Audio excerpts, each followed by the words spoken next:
Pagka sa susunod, Ninang, pag umuwi si Kuya doon at nahiya pa hindi mo umuwi sa bahay, puputulin ko na talaga yung ugnayan naming dalawa.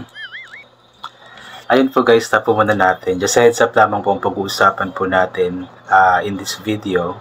Is tungkol nga po dito sa biro. Biro lang po yun ha. Biro po yun ni Tekram na puputulin na nga daw po niya ang ugnayan nila ni Luis kapag mahiya pa daw ito na pumunta sa kanila. Kasi ano po tawag niyan, bumalik para si Luis doon sa Promised Land, kaso nga lang hindi siya pumunta kila Tekram dahil nga po nahihiya daw po siya. Kaya biro na nga po ni Tekram na kapag hindi or kapag maulit pa daw yung hiya-hiya ni Luis ay talagang puputulin na po niya ang ugnayan nila. Pero inulit ko, biro lang po yun na. Ayan. Inaya ko kasi siya noon ka Tekram na ipagawa yung rinegalo kong laptop. Sabi ko, Kuya, para may banding na rin tayo, isingit na natin. Sabi ko, para banding na rin natin ang family. Kaya sabi po niya, may exam kinabukasan. Pero, ba't kinabukasan? Nandun ka pa pala. Hindi po, hapon lang po. Hapon? Umuwi ka ba nun? Nagpatid po kay Floyd. Tapos bakit parang nandun ka pa rin? Linawin mo ngayon, Kuya.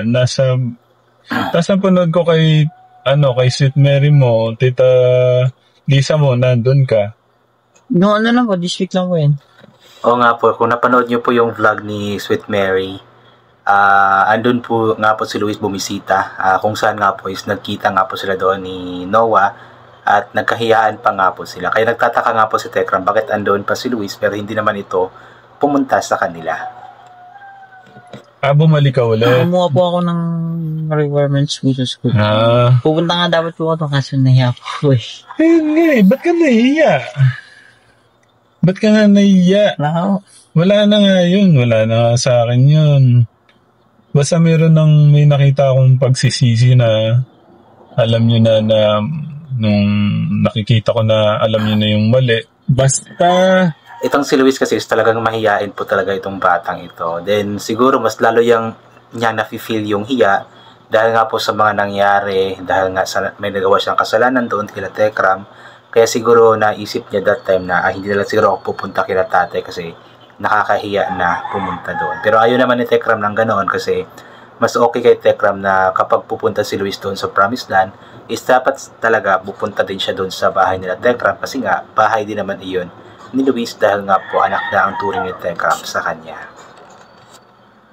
Umuwi po siya doon at nahiya po siyang umuwi pa doon sa bahay. Puputulin ko na yung ugnayan namin. Yung baka niya, putulin mo. And joke lang po yun ni Tekram guys, baka isipin nyo na talagang totohanin ni Tekram. Pero hindi po talaga magagawa ni Tekram yun kasi nga po wala namang kasalanan na sobrang laki si Luis sa kanya. Talagang binibiro lamang po niya ito. And for Luis, and hoping kay Luis na sana ay wag na siyang mahiya at kung ano man po yung ginagawa ang tawag niyan, kung ano yung pagiging kampante, komportable niya dati kay Tekram at sa pamilya nito ay dapat sana ibalik na niya iyon at tanggalin na ang hiya kasi nga okay na nga po kay Tekram ang lahat. Kasi kasi ito parang alam ko naman yung parang yung hiya po niya parang umabot na po din kasi sa sa nangyari. Parang naintindihan ko naman po yung parang doon nga sa nangyari, parang mahiya siyang iyapak talaga yung niya. Pero tanggalin mo na yun, Kuya. Ano na yun? Wala na yung bus. Uy, Luis, tanggalin mo na yun at nandito na kami. Huwag kang dyan. Sabado nandun ka? Friday po ng hapon. Friday na hapon. Kasi Friday ko po ng tanghali, titik po yung dalawang isang buwan. So possible pala na ngayong araw na ito is andun si Luis sa kila Tekram. Pagka wag ka mahiya. Inayas ko naman na yung kwarto doon sa gitna. Doon ka magkano. Basta pagka uwi mo doon, wag ka mahiya. Doon ka sa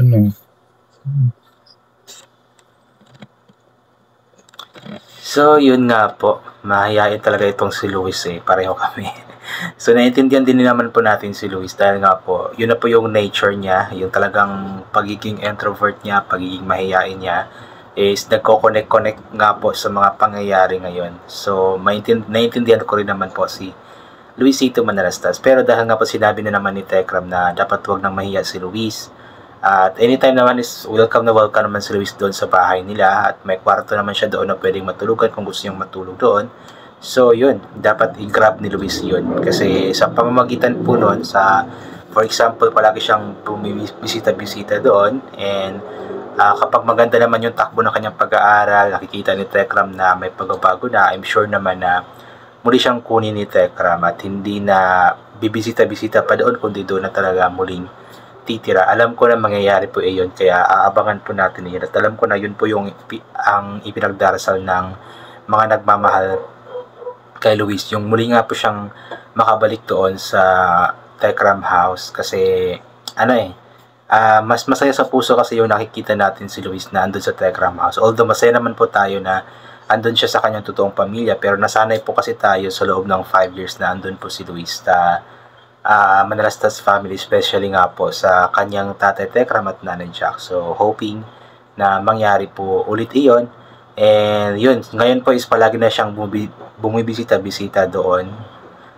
Taga pala si Luis, taga Santa Rosa pala, Santa Rosa, Laguna. Tapos sila Tekram is Pampanga, so mga 2 hours daw po yung biyahe. So medyo malayo-layo, pero kung gustuhin naman is makakarating naman si Luis doon. At yun nga po ang kanyang ginagawa ngayon. Bumabiyahe siya para makapunta lamang po doon sa Manalastas family. And sana hindi na maulit pa yung muli siyang babalik doon, tapos doon lamang siya pupunta kila Tita Lisa niya, kila Tito Lito, pero hindi pumupunta kila Tekram.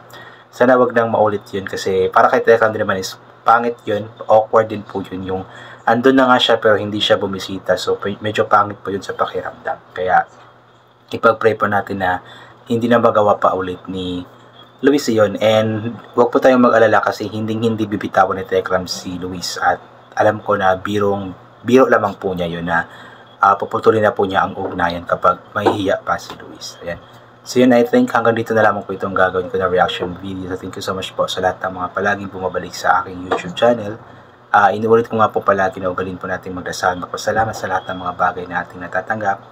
Kahit na di po natin ito hiningi, kasi nga po lahat ng mga bagay na meron tayo ay kaloob sa atin ng ating Panginoon.